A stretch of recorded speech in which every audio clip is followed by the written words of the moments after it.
Inside Story Uganda, real source of political updates. Ba returning officer bano mwenna bwe mwogerako nga abali emabega w'effujjo n'emivuyo egikolebwa mu kalulu kano bo tewali mbeera esobola kubateekebwako ng'oggyeko okugamba nti kyose mu mateeka kisooka bajja batya bafuna batya emirimu and ani akakiiko yesike kabuvunaanyizibwako, but do they go an extra mile okulaba nti bakola ekyo ekibasuubirwamu? Akakiiko k'ebyokulonda kati kyekiseera tukayingiremu nga public tumanye recruitment process etambula etya ey'aba officers abo ba district returning officer kuba tewali amanyi mulabira bulabizi awo nti returning officer waffe ye mwami gundi ne bazitaafu be bano baalina tebirangibwa mu mawulire public temanya qualifications academic qualifications ne experience tetubimanyi nga ba stakeholders kakati mweye embeera ne kibawo obuyinza abo basindikiddwa mu district ag'enjawulo okusalawo nga baba baagadde kubanga bakimanyi ffe tetubalinaako kakwate. Ekyokubiri district returning officer akugamba mu myaka 5 akola lumu waba akola lumu agamba nze olumu olwo lwenkola gwe lukuwaate mandate ya myaka egi ogenda kusolooza. Waliwo abawangudde obululu nga bafunye emisaala gy'oyo MP elect gwe balangiridde egy'emyezi 3 egisooka nga ye sente bazimuwadde. Ezo diru zonna zibadde wansi wa meeza. Tebakola sente nnyingi mu bululu. Akugamba nkola lumu mu myaka 5 tombuulira oyina sente nkulangirire oba toyina. Obwo buzibu bwe tubeeramu ffe abeesimba mu byalo zezo struggles ze tubeeramu. Returning officer tayogerwako alowooza Katonda mulamba. Kati irregularities ne zibeera nnyingi nnyo. Ekyokubiri ba staff ba subordinates ba returning officer, that is sub county supervisor, parish supervisor, presiding officer ne ba polling assistant. Ebiseera ebimu bava mu society waliwo recruitment ekolebwa abantu ne bajja. Kati mu recruitment y'aba presiding officers waliwo ebyobufuzi bingi nnyo nti ba candidate anaabere serious era ayagala win awo asooka okulagira amaanyi nti oyingiza ba presiding officer bameka abana safeguardinga interest zo muki ku lunaku lw'okulonda. Kati ogenda mu kalulu nga waliwo yakabedda era nga yali sure nti win agikola ki agirina. Kankuwa ekyokulabirako okujustifying at that point natuuka ba agent bange bankubira essimu ku lunaku lw'okulonda polling station ngeri mu muluka gwe bayita ogw'ebusota ng'ekiriwo kiri nti ba agent bange babatuuziza mu distance nga owekitiibwa Mulyanjuma bw'ayogedde nga tebamanyi presiding officer kyakola. Abalonzi bajja ne balonda nga waliwo nga babagambye nti gundi yafa genda olondere mu mannya ago. Najja ne bamuwa obupapula 3 bayuzanga 3 mulundi gumu ne bamuwa obupapula 3 n'agenda n'atiikinga jjajja n'atiikinga Rebecca Litwala n'atiikinga Masituula. Kati omulonzi omu akwatibwa aba amaliriza okusuula mu bokisi esembayo eyaba MP area MP agent wange namu identifying namuga ogambye gwani nti nze gundi ne gundi nti oyo gwoyogedde nga yafa twamuziika ku kyalo kuno nze kenyini naliwo jagira mu linnya lya mulamu. Yes kakati ne bamu interrogating awo ne muteeka chini ya ulinzi. Okumuteeka chini ya ulinzi presiding officer yamuwa gapu etoloka because case yali efuuse nnene.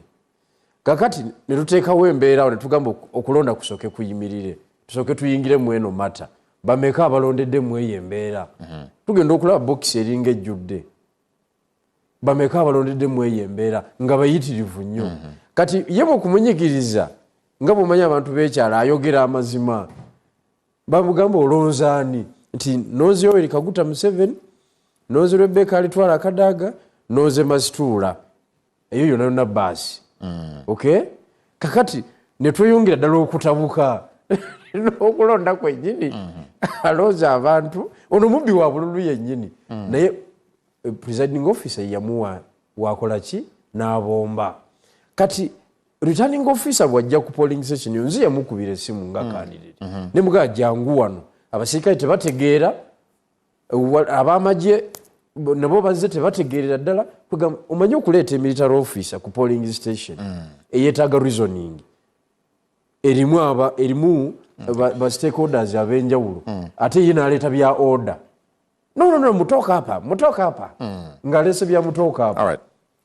Kati presiding officer bwe yajja ate yasiruwala n'amalayo kankozesa ekigambo ekyo sorry to say ye yagamba bugambi ani ayimiriza okulonda wano ani ayimiriza okulonda ate yalagira kukwata kyokka nga tayagala kuwuliriza wano abantu babiddewo dda akalulu abatali balonzi bazze ne balonda basitafu be babakkiriza okiwulidde ba agenti baffe babagobye eno polling station yeetaaga kuyuwa ekyo yakwatamu bukwasi bantu awo era empingu ne ziruma. Kakati mu mbeera eriwo owekitiibwa Mulyanyama ezimu ku electoral reforms ezeetaagisa mu parliament gye mugenze ffe tetufunye mukisa kujja nze mba mulwane saagala ku mulundi guno tudde mu ntalo ezibaddewo mu kino ekisanja ekimalako nti Mpuuga alese electoral reforms proposals olw'okubanga agenda ku shininga Nuupu teziwagidde okitegedde kakati saagade tudde mwoyo kasasiro kuba tumalirizanga ffena tetufunyeemu. So okusinziira ku nnyonnyola kwammwe wano mulingala nti waliwo ekkobaane wakati w'abakakiiko k'ebyokulonda n'abamu ku bannabyabufuzi abeetaba mu kalulu kano. To me it appears nti ekkobaane lino teririna side nti oba aba NRM oba aba opposition bebeekuba n'abakakiiko okola irregularities zino. I don't know what you think of that. Kubanga for example otunulira highest bidder. So it's about money. Yes, it's about money. It's about money. Highest bidder.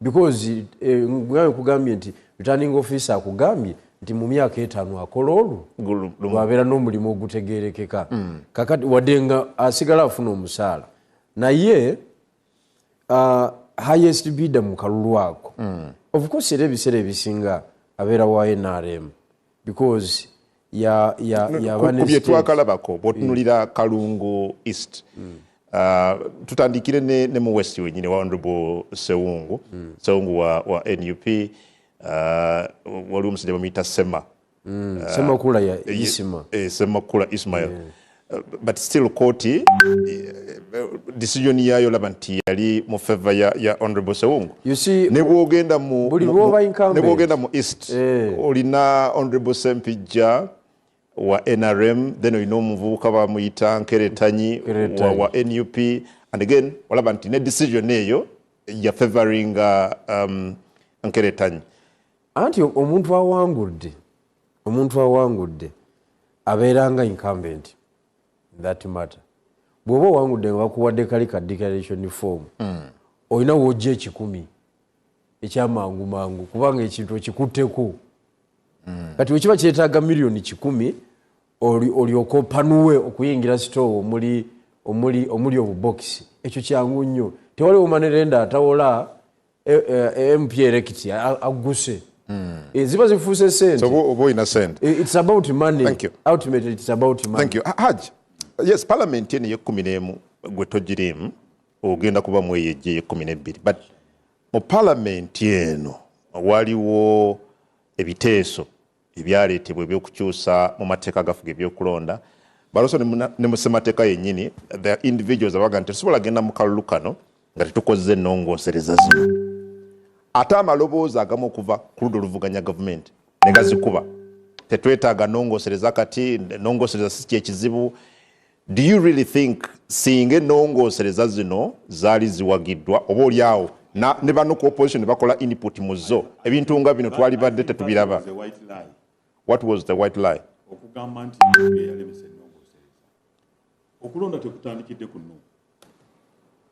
Ekkooti yasalawo dda ku musango gwa Mbabazi ennongooserezebwa zikole era Honorable Mpuuga n'omusango gwa Honorable Mbabazi 216 recommendations 10 ezakola Mpuuga yali gundi Nuupu yaliwo kyekyakolebwawo. Honorable Mpuuga yaliyo mu Parliament lwaki teyakiwagira? Ekyokubiri, Honorable Mpuuga we yagamba okuleeta reform Nuupu yamugyayo mu Parliament yasigala ku bwa commissioner yazite bolinga ne bakuba akalulu Nuupu n'etamuwagira. No, what I'm saying, input ate yaki input yammwe Honorable Mpuuga yali tekyalinnya ku Nuupu ate input yali erina genda ku floor nga commissioner kubanga speaker yali amuwa omukisa ate netteeka likkiriza okuleeta minority gundi. So ekyo bill kubanga yali takyajja ku kitebe nga obwakamisona bamupatiseko bupaatisi yali alina omukisa speaker omuwa Nuupu yeyina majority. Honorable, ekyo si kyenjogerako anti nze kyembadde njagala okugjawo bagende gamba reform za parliament mu kakiiko k'ebyokulonda zitandikidde ku mulembe gwa Nuupu. Bw'omusana akimanyi bulungi. But you say oyina abamu ku bakulembeze bo mu kibiina kyo nga bali ku record nga baga nti ekizibu kye tulina kati si mateeka butabaawo. Nze wensanga si mateeka butabaawo amateeka weegali naye ekizibu kiri ku implementation. Ayali omukulembeze ye speaker. Nze wensanga omwana wali ku reception nangamba toyingira nange sigenda omukulembeze wa Nuupu yakyogera ye speaker ya mu mafuro okutebolinga kye yali ayagala yajja wano ku NBS. Singa nze bwensanga nga twogedde ne Lwomusana nze ngana gwe speaker kigaana Lwomusana kuyisaawo kike waliwo Honorable Wakitiibwa Mpuuga yaleeta motion eyo ku floor Ssenyonyi n'asituka n'agikuba. Ebyo bintu byaffe ebibozibozi ebyali mu lutalotalo but the first casualty during the time of war is honest. Mazima ge gasooka okufa. Kyatuuka ekiseera nga Nuupu egamba n'obwakamisona tububaggyeko speaker n'agamba tibalina okuba bakamisona lwaki teyakozesa omukisa ogwo n'afuna namba Nuupu n'etambula nga teronze. Kyevudde kugamba that was a white lie. Okay. So reform zajjako dda. But do you think they were necessary? Okulonda kwa Besigye okwa bbiri gumu Omusana asinga okunzikiza records twayogera ku reform Nuupu yaliwo? No. Ne tukomawo 2011 reform Nuupu yaliwo? Government yeyina okufuna goodwill.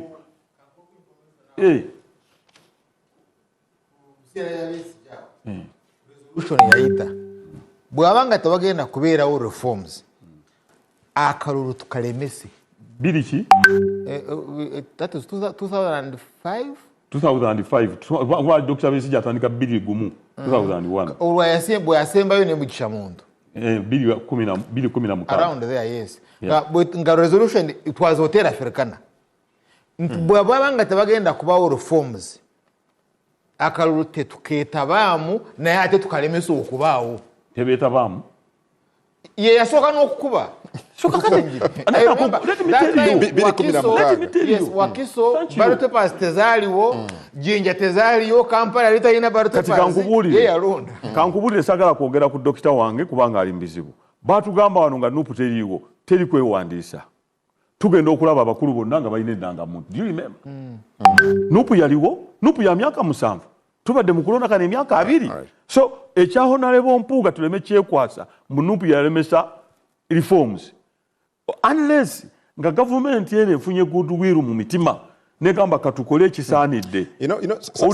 Tojja kwekwasawo opposition. No, saagala osingling out NUP kubanga tewali akyogedde wano Nuupu yalemesa ennongoosereza zino but mbadde ntunulira opposition generally because Mutobanga agambye this time around Mulyanyamanga we mugenze tekibanga luli ekyampuuga yakirese siggwe so ab'opposition be basinze okulaga obutali bumativu okusingira ddala mu kalulu kano and my question was do you think kyali badde kyamagezi oba kyali kyetaagisa opposition okubaako nekyekulu kulaba nti nga tunayingira mu kalulu kano waliwo ennongoosereza ezikolebwa mu mateeka agafuga ebyokulonda oba oliawo okuziyiza bye muli mu complainingako mu kaseera kano.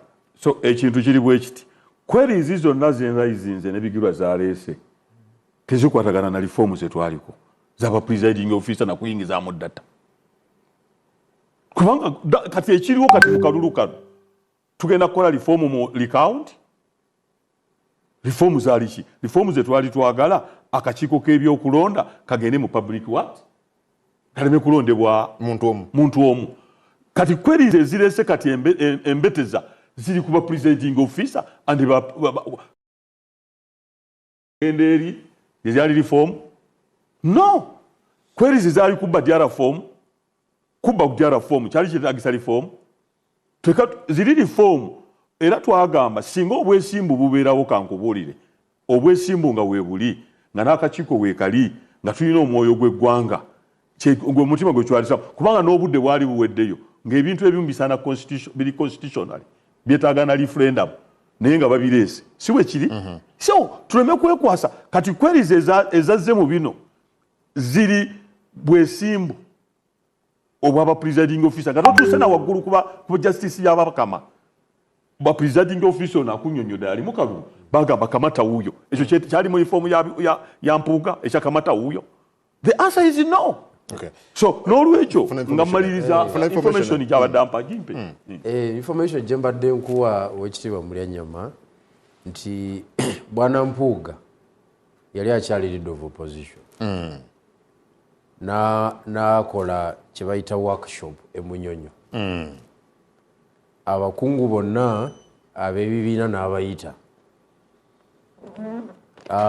mu kubayita nga ayagala babuulira ye ngaali mu ofiisi y'oludda oluvuganya kyalinawo mu ffumbiro ku nsonga y'amateeka era n'ayanjula litwalitambudde bwe tuti abakulu abajja owekitiibwa Kyagulanyi ng'omugenyi omukulu owekitiibwa Muntu owekitiibwa Besigye teyaliyo naye Muntu yaliyo n'abalalaawo owekitiibwa Kyagulanyi bwe yadde e Makerere yabiyisaamu eggaali byonna ebyakoleddwa eri information ngifunye ekyo kanjiddemu so spirit neefa kanjiddemu eyo mangu spirit neekola ki kanjiddemu eyabigirwa kanjiddemu ekisooka ono yaliko neeke memba wa DP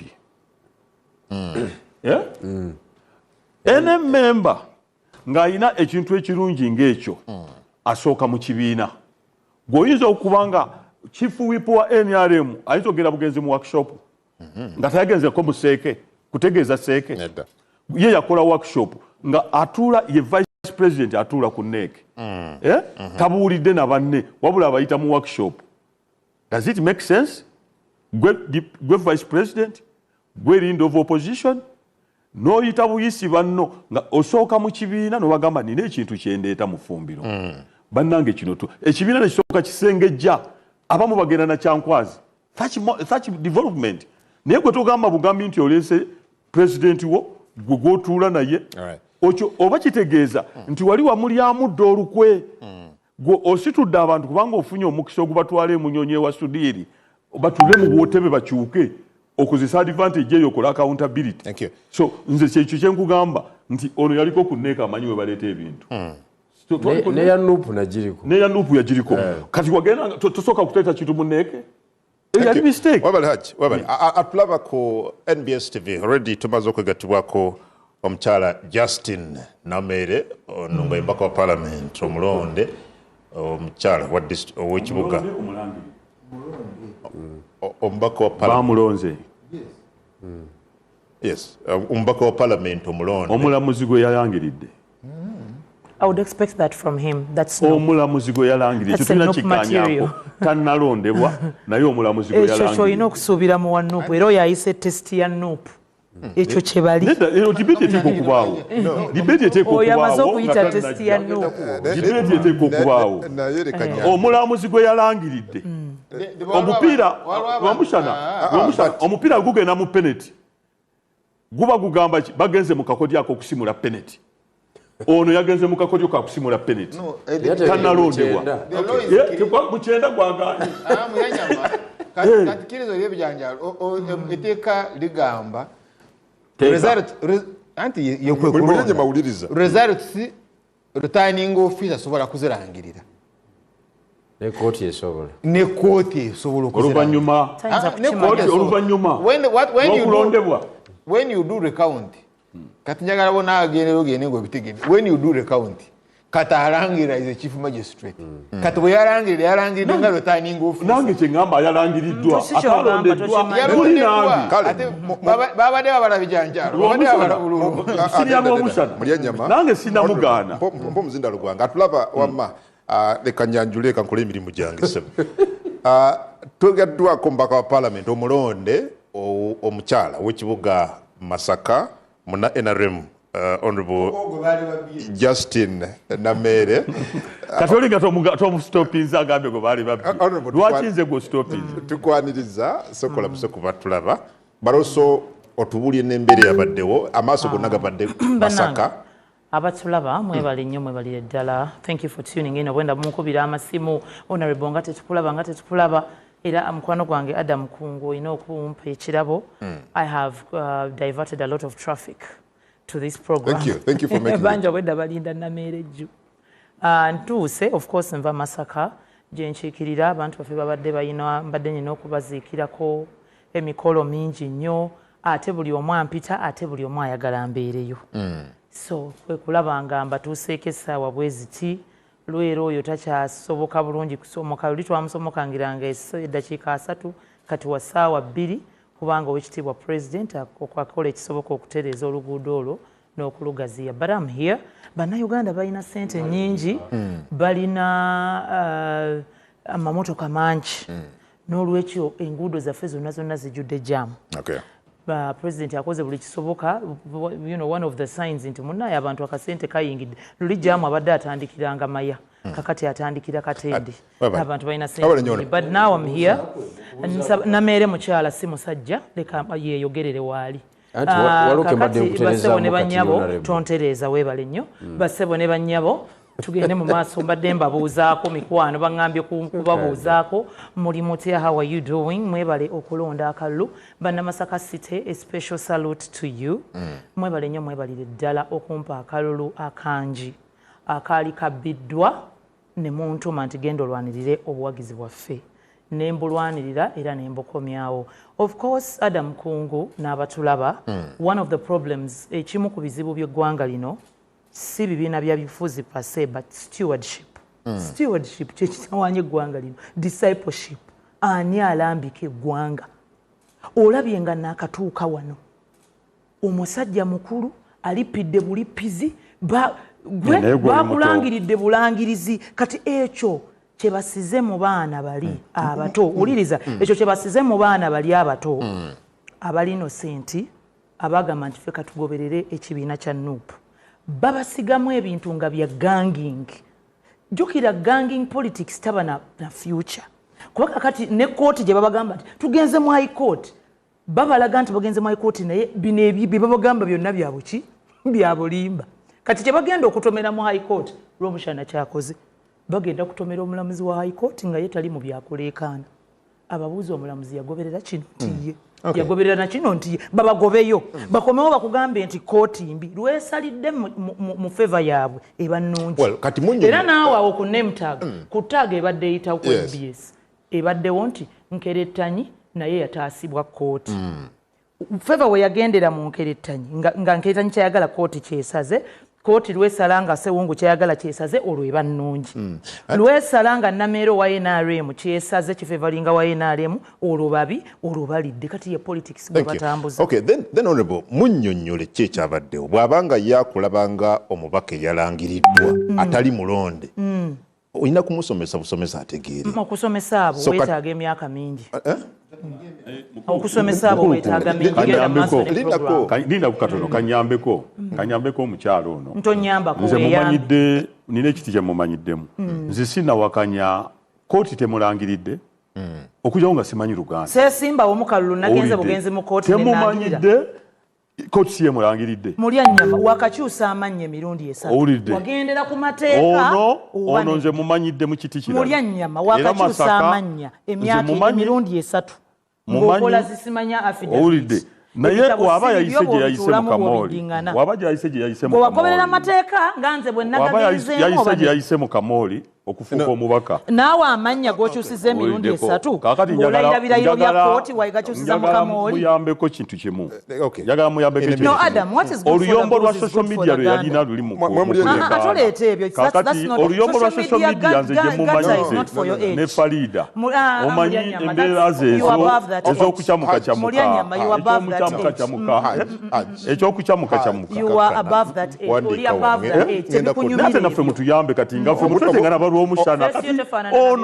Emyaka gyo mingi nnyo. Omunawulira information mutuyambe nga yambeko. Obudde bwange bwonna mmere. Oluusi kugamba nnyo ondeeta naani. Obudde bwange obwedde oyo. Ono obudde I gave you bwagaza time to shout before I arrived. Ono obudde bwagaza. Your politics is shouting politics. You had enough time to shout without me. Nze mumanyidde eri mu social media ne Farida. Nange nkumanyidde mu kukyusa amanya. Oba yasamanga bo. Nange nkumanyidde mu kukyusa amanya nakubba bitabo. Era bagenda kujjayo. Obudde oyogera. Oyo mutoyo oyo. Oyo wajjo. Si mwala sempijjo omukulu. Don't worry nawe kitaawo gyali. Ye yani lwaki teryamumanyi. Adam tugende mu maaso. Tunnyonnyole kyabaddewo. What is good? And I am stalking mpya. What Ono is si good yali for the esimbye ku good? kitaawe. What is for the good?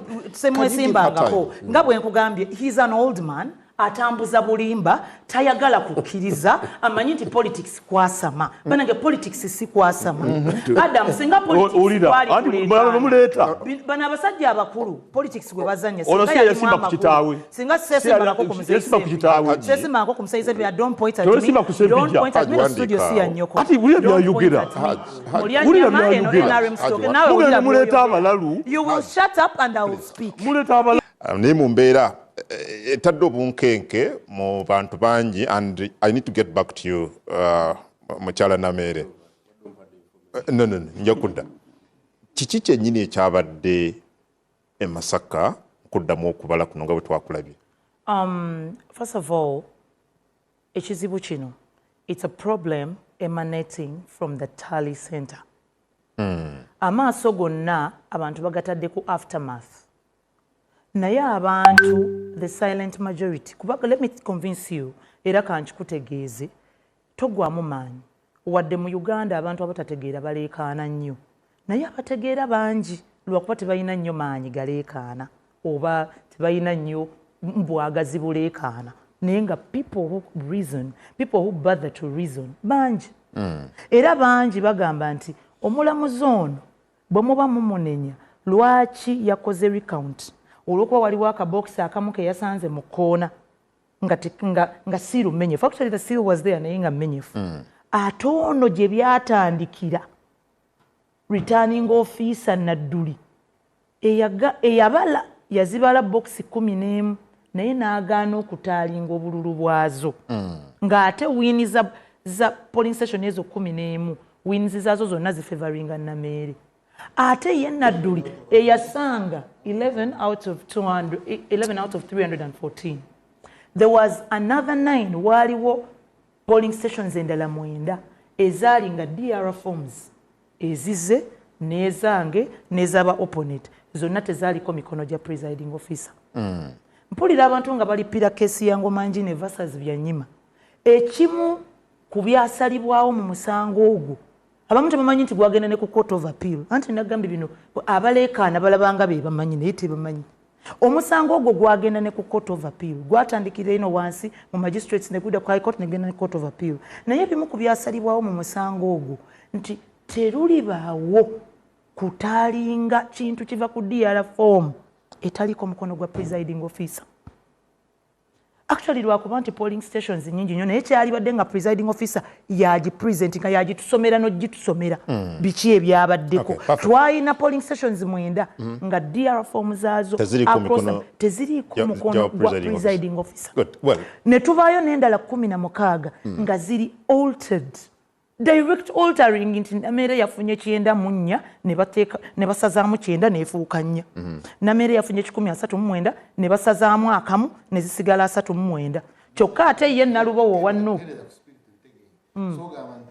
the returning officer kato yakulira ku district yonna waliwo obululu bweyagatta nga tebuvudde ku akulira polling station babuleeta era ne bubalibwa for the 11 polling stations n'agaana okubuteeka mu ttali mu kibalo gye waliisenga balance sheet y'akalulu kyokka ate n'akwata obuli irregular nga buno obuzzenga DR form 9 teziriiko mukono gwa presiding officer ate ezo zo n'aziteekamu ng'ate zonna zifevaringa Nalubowa n'akwatayo n'endala 16 nga buli alteration tetuganye alteration esobola okubaawo nti ensobi yakoleddwa naye maama what a coincidence nti buli nsobi ekolebwa obululu bwa Nameere bulina kendeera obwa Nalubowa obwa Nuupu ne bweyongeza so nga in total ogatta polling stations 16 n'ogattako 11 those are 27 n'ogattako 9 those are 36 polling stations which was a very big percentage ku bululu obugattibwa polling stations 314 it was almost 20%. So nensinziira ku ekyo okugenda mu kooti neneekubira enduulu nti omanyi okusinziira ku katemba gwendaba mu taalingi nga waliwo ne prominent polling stations naawe z'omanyi nti they are traditional polling stations nga polling station y'e Kasijjagirwa eyo polling station emanyikiddwa notoriously nti yo ewagira waki wa NRM eva aba NRM bajjawo bululu kaaga bina bla bla bla waliwo polling stations nga it's so notorious okugireka emabega buli omu abakimanyi nti awo baalonze zonna yazirekayo ng'ate zonna ziri in my favor neŋŋenda n'ensaba kooti teyazigatta mu ttali z'abalibwa naye teyazigatta mu ki ze ziri 9 ze ziri 11 omwenda gwo n'agugattamu naye nga guli regular naye ate gufavoringako Nalubowa then the 16 Honorable Nameere kwe kumusaba nti omanyi okusinziira ku kkobaane lyendaba mu taalingi gweddamu oggula ebbokisi obale fenna tutegeera ekiki ekituufu noono presiding officer yagaana osayininga tutegeere lwaki bokisi eyo bw'aba ye yagimonitoringa n'okulonda ne gavumenti n'emusasula okukola omulimu ogwo why did they not commit themselves ba agenti bonna ab'ebibiina bina abalala abasatu abaali beesimbyewo bakyala ba agenti baffe ne baba nga tebalinaako mikono ba agenti ba Nuupu bokka be balinako emikono ate ogwa presiding officer teguliiko go back to the basics kubanga box y'obululu ye informinga DR form DR form ne informinga tali ontegedde bulungi so tali ne DR form we biba matankane dayo ku kiri gye bitandikira njagala oyongera okutangaaza kino mukyala Nameere and good enough wali buterevu mu kalulu kano era gwewasaba kino kiddemu kikolebwe twogera ku ballot boxes 314 tuwulira nti emu seal yali broken okay box M then tule nti waliwo box endala 6 ezigambye okubeera nga zaali empty is that true now listen katono nnyo njagala mbigattirumu obiddemu lumu then nti waliwo box 2 ezaalimu obululu obubwo wekka nga only 2 nga mulimu bubwo wekka nga abalonzi tebalonze candidate mulala yenna then okay you can deal with those first nkiddamu nti omuntu omwangu okusiruwaza ebyo bisobola omusiruwaza naye afumiitiriza asobola okulaba nti eyakola ekyo because bw'okwata box eno ebeera etya tulina obuzibu bw'abantu abalippira obululu buno nga n'okulonda tebaalonda naye ali ku musango gw'ebyokulonda naye agwogerako kwasula kwasiiba boxi evudde ku polling station ebeeramu ki ebeeramu obululu bwa president ebeeramu obululu bw'aba direct MPs abo tebali mu byaffe tebali mu lutalo luno ebeeramu obululu obwaffe bawoman MPs both obwalondeddwa ne bubalibwa obuli invalid nabono bwe bataakozesezza the contents of a box and it is sealed and it is even sealed otegeera otya ebiri mu box ng'omaze kugisala n'okebera ki box meaning osobola kutegeera biri mu box at the point of recounting nga n'okubala kukoze eki kutuuse kubanga what is the first step kyesooka nga mugenda okukola recount verification te box zonna zirina siiru kale ziteeke mu lujjudde kubanga okubala kulina kuba mu open bw'omala oziteeka mu lujjudde kati sumululemu ku ki nga buli agent akola ki waali recount eno ekolwa omulamuzi naye nga ne returning officer akola ki waali yabaddewo yes yabaddewo kakati omulamuzi bwe yagenza ggula naggula boxes njagala owulire kino ezaasangiddwamu ebyo ekisooka tezaabaliddwa kubanga boxi bw'ogiggula ng'akalulu ako mwalimu bigirwa nga yeesimbye nera omushana naffe abakyala ne mubaamu namere yeesimbye nejjaki ne mubaamu naye n'oggulawo nga the only content akatabo bwe kati kabbando k'obululu akanamere olwedde ebayulejo era tezaabaliddwa naye nga zaabaddewo wuliriza nekindeetera okulowooza lwaki bokisi ezo gwe bw'oba ofumiitiriza weebuuze lwaki ku zino 11 ze nabadde nkomplainingako nti nze naziwangula naye ne bataziteeka mu ttali mu kibalo era mwe mwavudde ezo ze baaganye meaning ono returning officer bwe namubulira kubanga bwe yamala okulaogenda mpola kati bwe baaganye okuzibala still n'owangula still nempangula yes they were not counted kati kyenkugamba Adam Kungu nti bambi bakwano baffe bano tebabuulira bantu baabwe mazima bamugamba bokisi basanzemu obululu bwannamere bwokeera ne babala no bwonna tebwakatono nnyo buli bokisi eyasangiddwa ng'erimu embeera y'okuleeta obweraliikirivu zonna tebaazibaza tewali ate nga zonna wulira ate nga zonna nali nawangulayo mu kalulu essaawa eno wulira bw'otabala kasijjagirwa bokisi 3 ng'emu nameere yafunawo obululu 322 endala 304 endala 98 ani abaafiiriddwa si nameere nsobola okgenda n'enkyankalanya bokisi ate nga nze ngenda ofiirwa meaning yagikyankalanya era yoyo yali mu mupango ogw'obutasoma right from the start tizino nameere bwe yafunye ennyingi ku butale nafunangawo obululu bungi nnyo engeri president gye yali yabaaniza empooza ng'ate nze namusaba kyanfuula eddaali nga market areas zonna bokisi ezo ze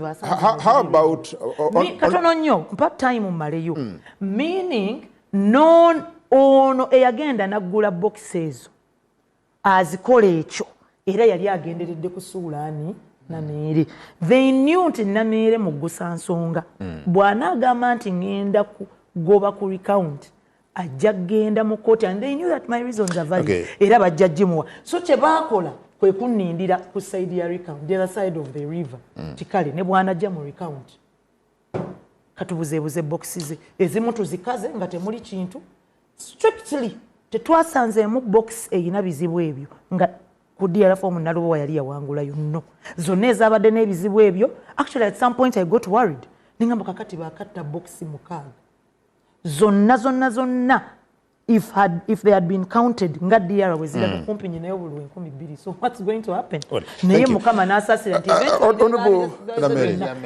how about some how about some polling stations ezigambibwa nti ku tally sheet kwabaddeko enamba ezimu polling stations ezimu nga ku tally sheet kuliko obululu bungi okusinga ate obwabaliddwa oluvannyuma. That's why I'm saying all that is hearsay. Era bwe nkubuuza sosi y'ekintu ekyo ogenda kuŋŋamba TikTok, ogenda kuŋŋamba lawyer wa Nuupu. What do you expect him to say?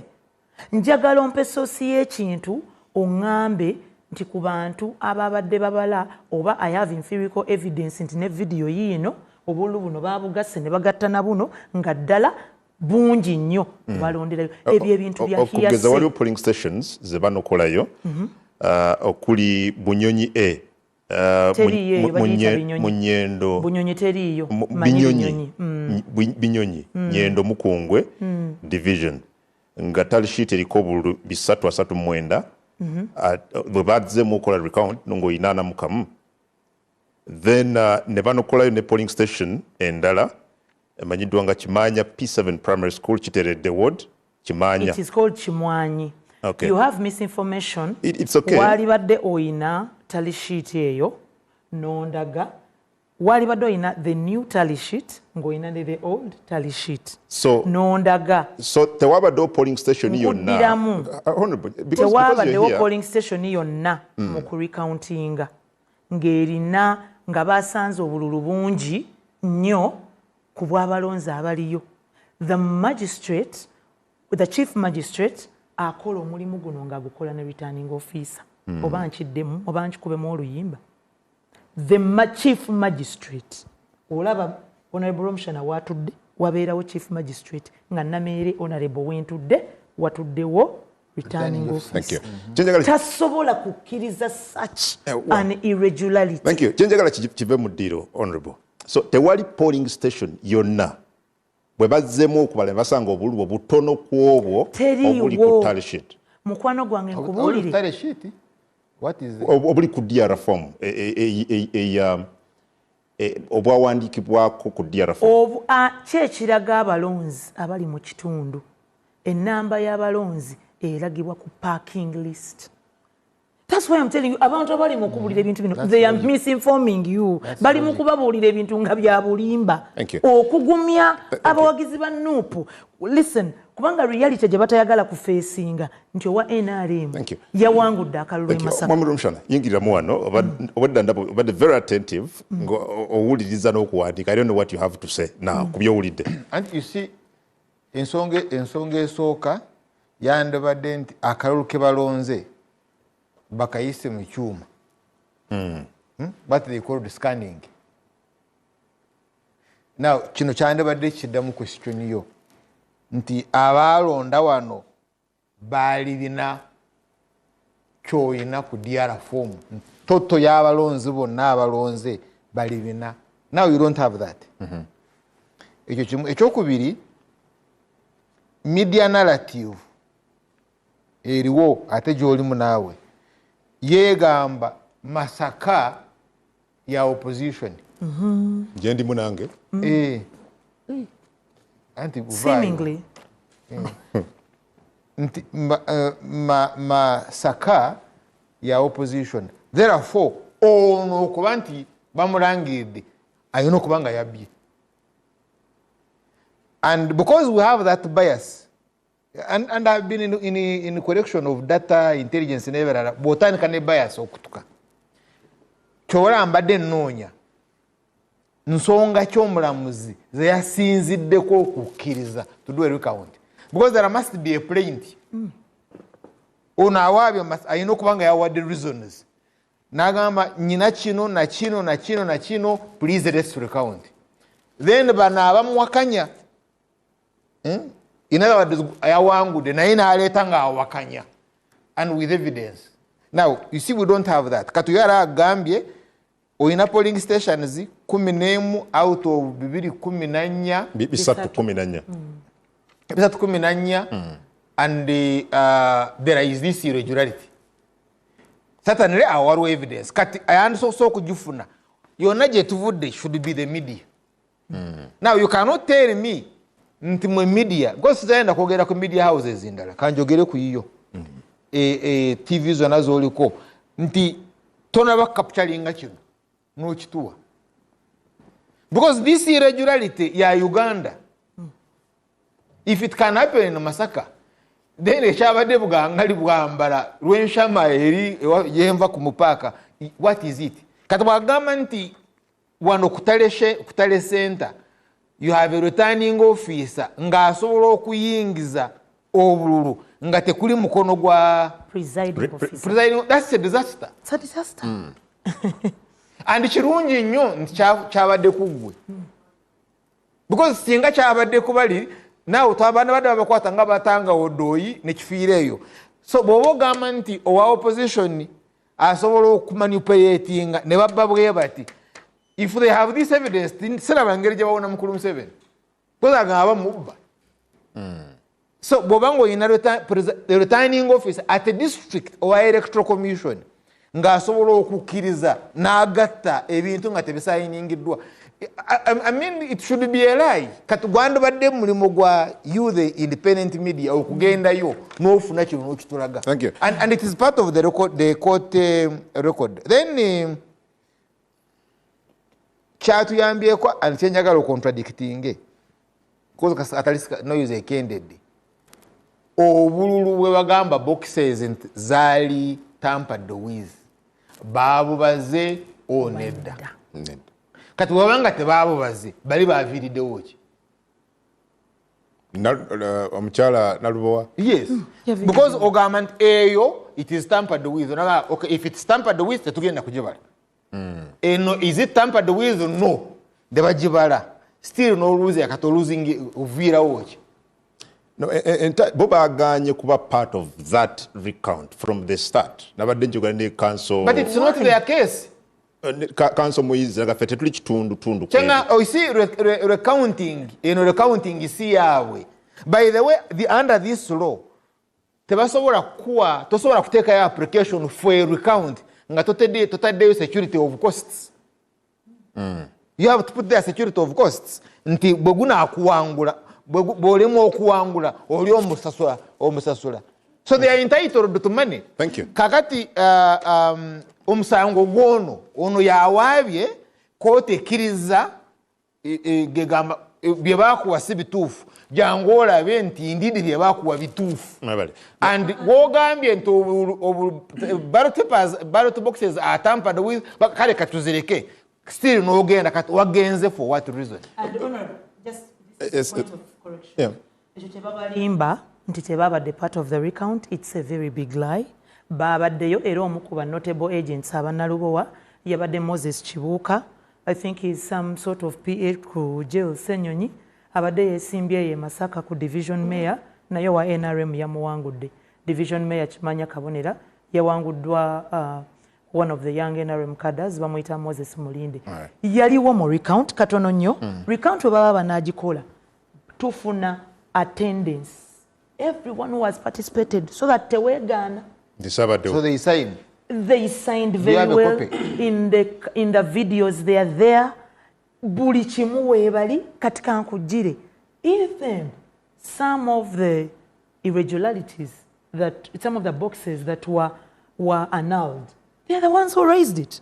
Yes, Kibuuka ya raising anagamba nti owekitiibwa omulamuzi tetuyinza kubanga awo Nupu yafunawo 0 kubanga waliwo box eyazze nga Nupu erina 0 owa DF I think nga ina 48 nga nzenze nina obungi about 231. You can imagine, listen, you know it's possible for any candidate to get 0.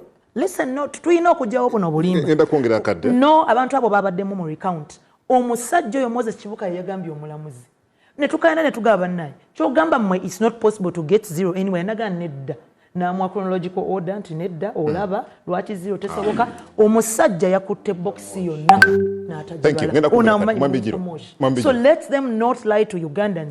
Titeba participate in the recount here. They participated fully. Chikemu kakati omukyalo ono mbadde mulengera mu distance. Mbadde mulengera mu distance. Mu distance. Kati yakutudde kumpi. Karakita ye najagala. Eriwa.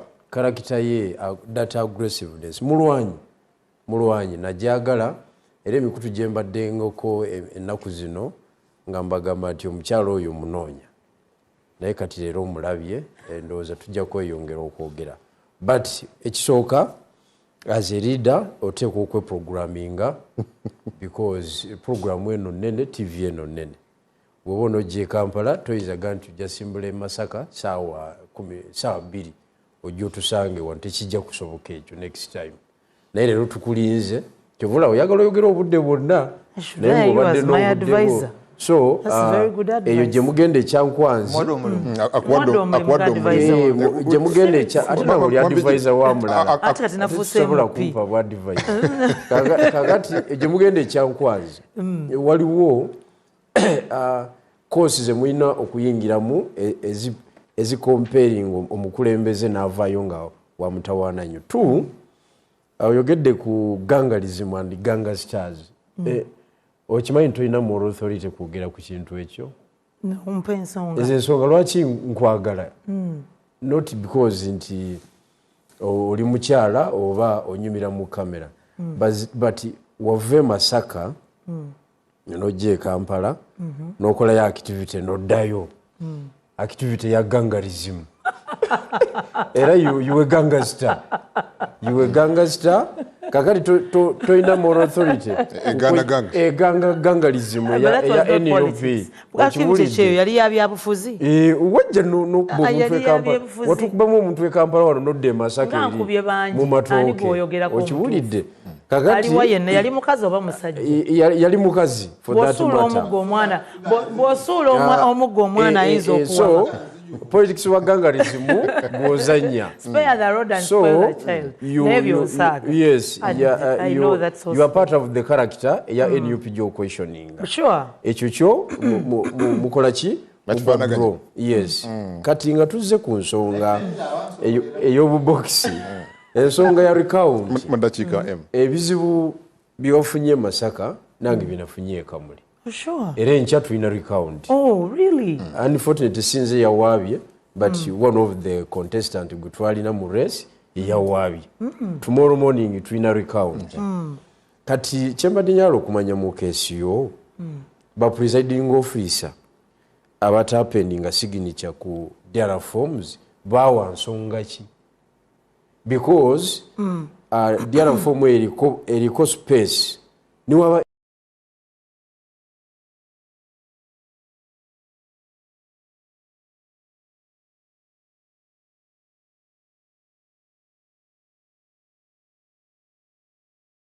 so ne presiding officer yenini waba tagenda teka era naye ateekako ensonga naye ateekako in fact alabika talina space nakyo nerabiddemu katono alabika ye kubanga ye officer ali mu kutambuza exercise on bagenda kwanukula but kasukembe wa no you see a second please eno case ya presiding officer okuta signing naye ne kijja because you see how did it come kijja ejje ku district is extremely very important for Uganda kitegeeze yetu yaba neda mwambile nyama kesi yange yabadde simple kyenayogedde era kyekiriwo fena tuli mu kooti gye balangiridde omubaka Nammere simanyiyo kyakyankalanyiza twava mu kalulu balangirira Nalubowa bwe twagenze mu kooti ne balangirira ani Nammere yabadde position ya teetaga na luyombo lwa ku mizigo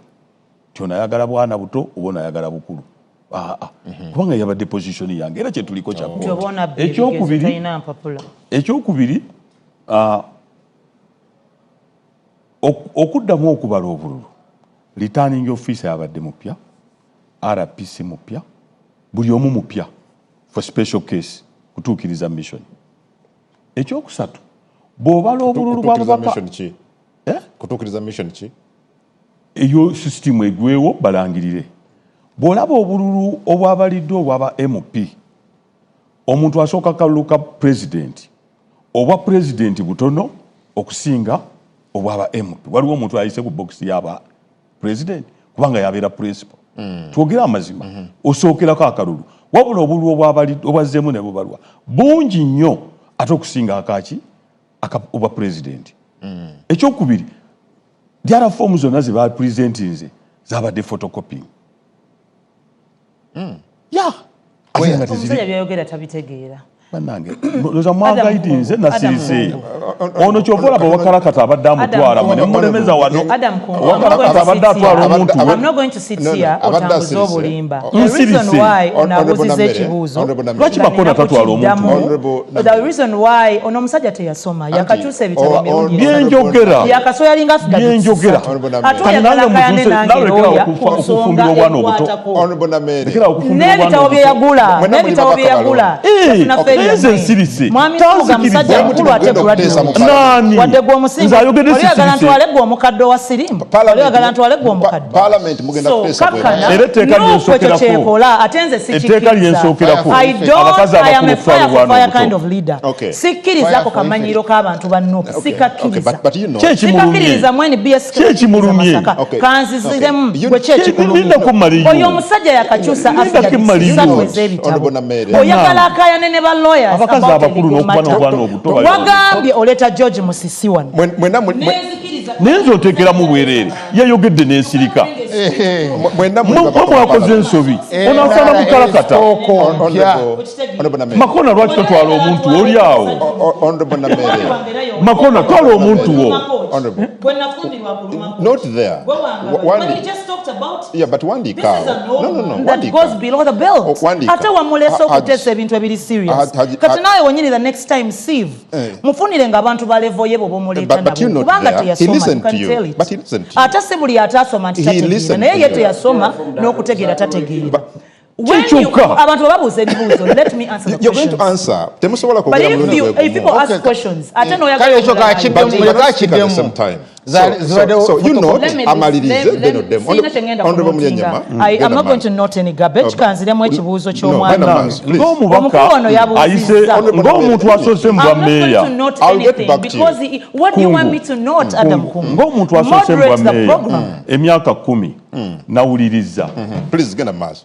nawuliriza era ne nootinga Yeah, get a mass. nze ye alina kujjawo nze byenjogedde so sikuleekaana buki Kati yogera kuleekaana. bigweyo. nkugambye nti chief magistrate mupya e Masaka But he's bino bye saying that for the yatandikiddeko second time. returning officer mupya yatandikidde ku honorable Nammere What's wrong with that? yatandikidde Tati batambula New. na offices. Bannange. That's not because it bano mubajjawa Maso. Please get a mass. abantu bagende Tokkiriza kubadde advantage. Please continue. nenze nga munsirisa Sir, continue. ampita gundi oliko yakuba nze sikubwa mu kiba kifeesi Please continue.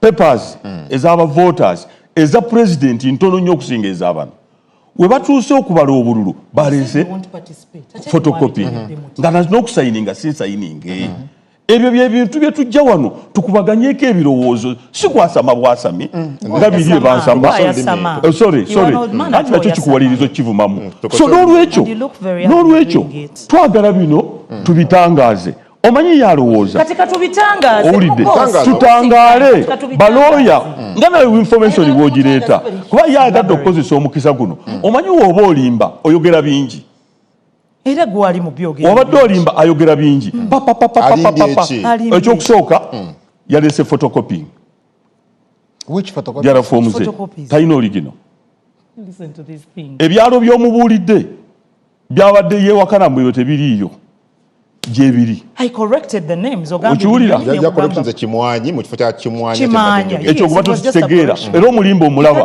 aba ageza okupalapalanya owulidde so kino kyawedde tetukyalina kyakikolera era lwakuba nti mukireese we yajjidde twabadde ku bintu bya reforms we yajjidde lwakuba nti mwe mukireese neziraate sagala byogerako ebyemasaka owulidde twabadde ku reforms mu kakiiko k'ebyokulonda era nga debate etambula bulungi naye nga Kyagulanyi bwe yagamba ti oluusi yombeera n'omulalu temudibetingako kati twageze tumudibetingako naye naafuna amaanyi agoogera Ebigambo bimu tetulina bikosa ku programu eno.